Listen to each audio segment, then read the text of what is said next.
Hey everyone, it's attorney Matthew Ligon-Sanchez here. Today let's talk about the difference between parental rights and custody in Albuquerque, New Mexico.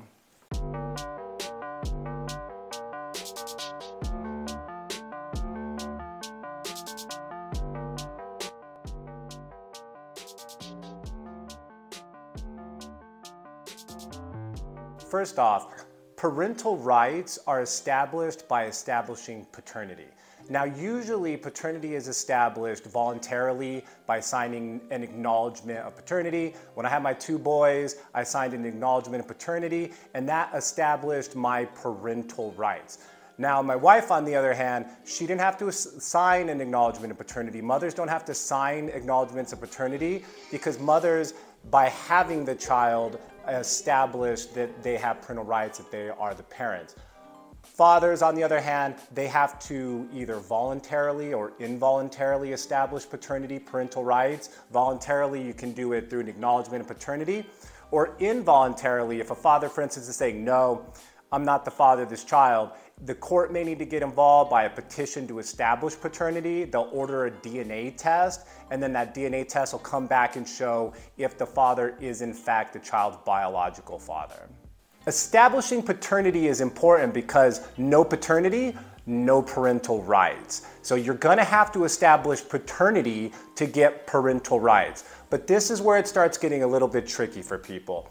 Parental rights don't equal custody. Custody, on the other hand, there can be physical custody with time sharing with a child, or there can be legal custody, the ability to make decisions on behalf of the child with medical, religion, school, extracurricular. That's custody, physical and legal custody. So in order to get custody, you have to first have paternity established. It's kind of like lemonade. You have to have lemons in order to make lemonade. Likewise, you have to have paternity in order to get custody. So first, you're going to voluntarily or involuntarily establish paternity, and then next, if you and father and mother can't agree on custody, on whether there's going to be joint legal custody or visitation and time sharing, then you're going to need to file something with the court, a petition. It's a request to establish custody, and at that point you can get a court order. So parental rights aren't quite the golden ticket that people think they are. When you have parental rights, when you sign an acknowledgement of paternity, that doesn't give you the right to custody. It doesn't give you the right to joint legal custody or court-ordered time sharing. And some fathers, some mothers even, they will think paternal rights means I have a right to 50-50 visitation. I have a right to say if my boy will be in wrestling or baseball. Until you get court-ordered custody, you don't have any rights by virtue of parental rights. So what exactly do parental rights do?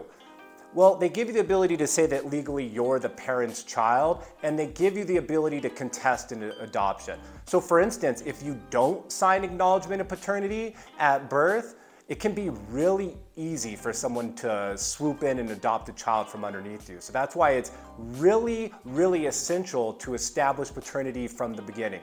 You can also establish paternity through an adoption, but you're gonna need to establish paternity, those parental rights, to effectively stop someone from swooping in and either establishing parental rights through adoption or saying that you're not the father or mother.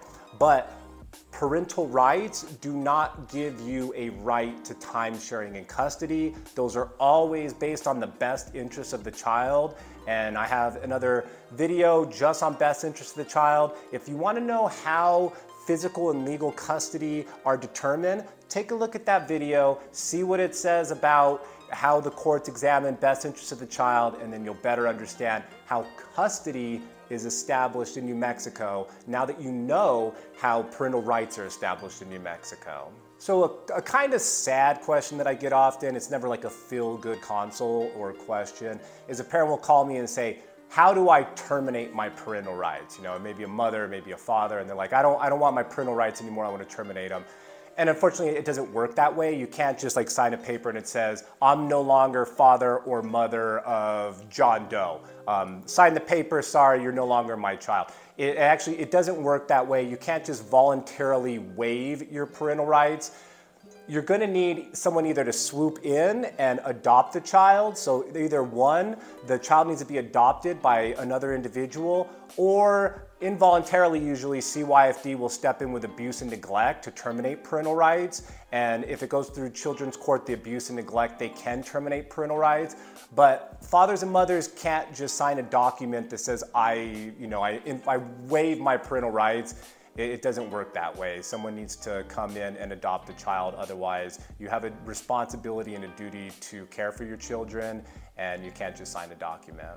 Do you still have questions about paternity, parental rights versus custody in New Mexico? If so, talk with an experienced child custody attorney. Call me, call Matthew Ligon Sanchez at 505 Sanchez. I can talk to you about your specific case. I can hear your issues and what's going on in your situation, and we can get to the bottom of your custody case. Call 505 Sanchez today.